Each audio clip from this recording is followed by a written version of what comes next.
Voilà, une belle scène.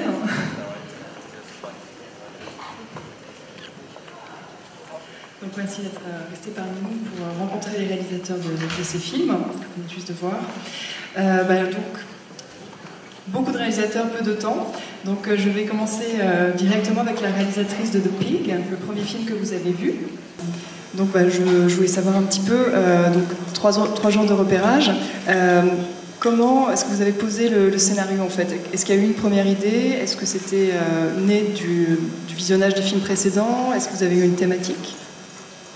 就是主题方面，我们大概就是在同 email 过程里面不断的去修改剧本跟就是做角色的设定这样。然后大约其实在2月初的时候，大约的脚本就已经确定了然后就开始进行看景跟找演员啊这些。那其实我们的比较困难是又有猪嘛，然后又有那个庙会的神明车，所以其实相对来讲困难度蛮高的。而且2月是刚好台湾的过年时间，所以找那些神明车其实大量都是出去庙会的活动，所以在这部分比较困难一点。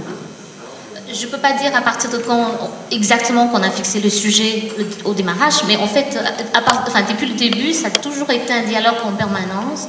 Donc on fait des échanges sans arrêt, donc petit à petit, l'histoire prend forme et les sujets se dessinent. Mais comme il y a beaucoup, donc vous avez vu qu'il y a un gros cochon dans le film, et il y a beaucoup de fêtes, populaires, et en plus, donc c'est à peu près début février qu'on a vraiment fini l'histoire, mais il faut savoir aussi c'est en pleine période de Nouvel An chinois, donc finalement c'est très intense, très difficile, voilà.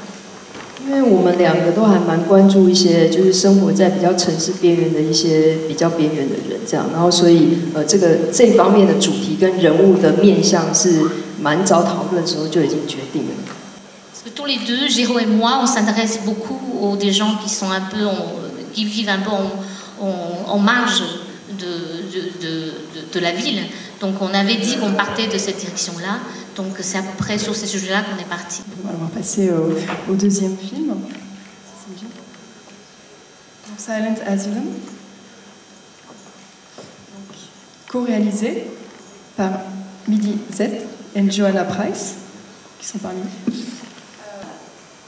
Est-ce que vous avez l'impression que, ne connaissant pas les pays où vous êtes allés, et la Birmanie non plus, est-ce qu'il y a eu des idées qui sont venues justement de cette découverte assez abrupte, enfin rapide dans le temps, ou est-ce que c'était des choses qui étaient plus personnelles pour vous?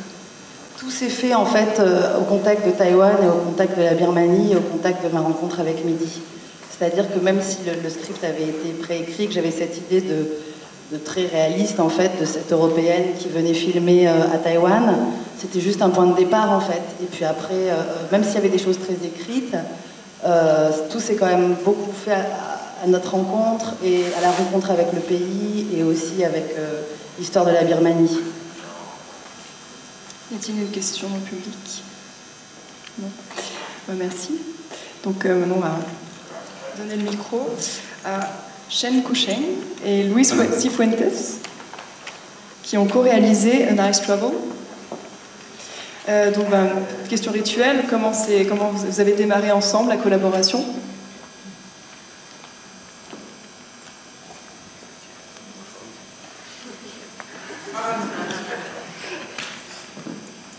Je peux rajouter, c'est à l'image de leur travail. Bueno, voy a hablar en español, aprovechando que es mi lengua materna.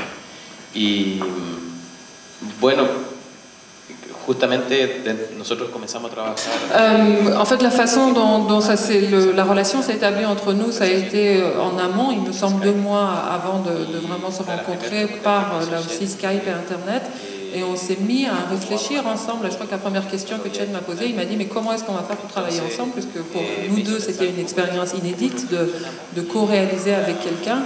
Et donc on s'est dit qu'il fallait en fait intégrer cette réflexion et cette discussion entre nous deux au travail sur le scénario et sur le film.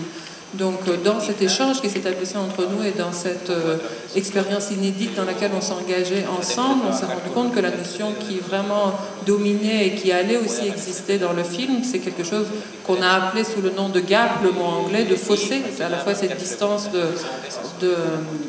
physique qu'il y avait entre nous dans le travail qu'on entreprenait, et puis cette différence qui existait entre nos cultures, mais entre notre façon de faire des films, parce que nous nous étions envoyés mutuellement nos films, et on voyait bien qu'on avait chacun déjà une façon de faire qui n'était pas forcément celle de notre collaborateur. Et par exemple, dans la scène du film, donc la question qui se posait dans ce film, c'était qu'est-ce qui est si dur dans le fait de partir, et puis qu'est-ce qui est dur dans le fait de revenir, et revenir notamment sur son passé. Et donc cette étreinte finale qui est apparue assez vite dans le scénario et dans l'histoire, puisqu'elle va voir sa sœur et elle va voir son père, et à chaque fois, en fait, ces retrouvailles, cette séparation se font avec une étreinte. Quand je l'ai proposée, quand je l'ai écrite, Chen m'a immédiatement dit, bah là, voilà, le fossé apparaît, puisque un père à Taïwan ne touche pas sa fille. Alors, je suis désolée, on doit accélérer un petit peu, donc merci. Donc on va passer au film suivant. Mr. Cheng's New Address, réalisé par Shang Shungji et Alireza Khatami. Et donc là, c'est un film qui est sur un registre comique. Et donc je voulais savoir si déjà vous aviez le même registre comique au départ, ou s'il y a 最开始其实是阿里提的这个故事的创意，然后我觉得我很喜欢他写的东西，它具有很强烈的预言性的故事。 Mais en fait, l'idée originale du film vient d'Ali. Et j'aime beaucoup sa manière de raconter l'histoire parce que c'est comme des fables, donc c'est différent par rapport à nous, d'habitude. 然后，其实我们共同都希望这个故事可以写实的在台北发生。 Mais en même temps, on veut que ça ressemble à une histoire réelle qui peut se passer à Taipei. 所以就努力在思考怎么样让故事的文画面，它可以很真实的放在台北这个场景。 Donc on a plutôt imaginé, enfin travaillé sur comment concrétiser cette histoire ou donner une vie réelle à ce fable, mais à Taipei.